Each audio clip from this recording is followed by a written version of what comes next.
আমার আজকের খাবারটা একেবারে নর্মাল খাবার।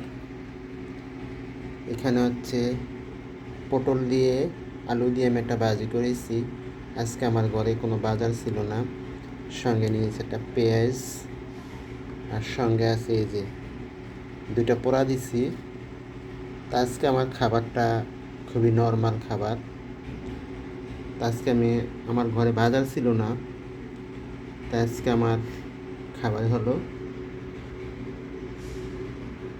পটল আলু ভাজি, সঙ্গে আছে এই যে দুইটা মরিচ, জোড়া মরিচ, কাঁচা পেঁয়াজ।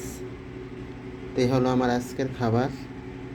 আমার ভিডিও যদি ভালো লাগে অবশ্যই আবার একটু লাইক শেয়ার কমেন্ট করবেন। পাশে থাকলে পাশে পাবেন ইনশাল্লাহ আমাকে। তো যাই হোক, এখন আমি বিসমিল্লাহ করে খাবার শুরু করব। সবাইকে আমার ভিডিও দেখার জন্য ধন্যবাদ।